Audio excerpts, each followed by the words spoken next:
Support comes from the Virginia Living Museum. I'm Jessica Azura, Senior Director of Guest Engagement, welcoming you to experience the wonder of Virginia's native birds, mammals, marine life, and reptiles, all with a focus on education and conservation. More at thevlm.org.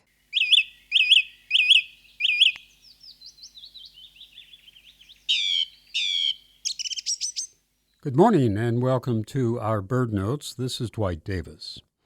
Today we recognize the birth of a birdwatcher. He was born on the 15th of April in the year 1452 in the small town of Vinci, Italy. He is, of course, Leonardo of Vinci.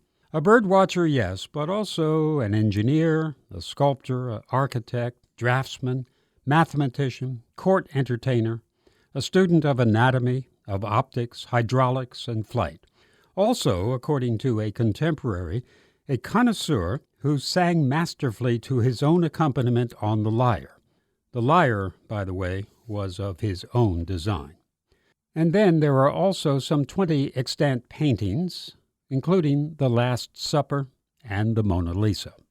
According to Walter Isaacson, in his outstanding biography, Leonardo was one of history's most disciplined observers of nature.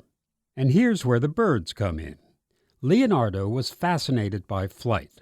The result was the Codex of the Flight of Birds, compiled about 1505.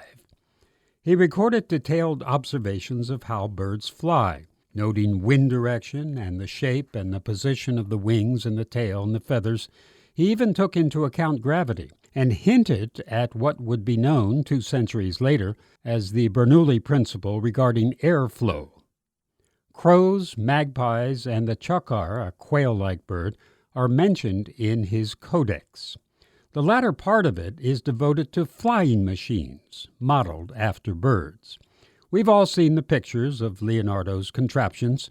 None of them got off the ground, of course, but he was thinking in the right direction based on his avian observations. It would take another 400 years for man to fly, but I'm sure Leonardo would have cheered the Wright brothers' achievement, and he would have been fascinated by the birds of the Outer Banks. Happy birthday, Leonardo. Support comes from the Virginia Living Museum. I'm Jessica Azura, Senior Director of Guest Engagement, welcoming you to experience the wonder of Virginia's native birds, mammals, marine life, and reptiles, all with a focus on education and conservation. More at thevlm.org.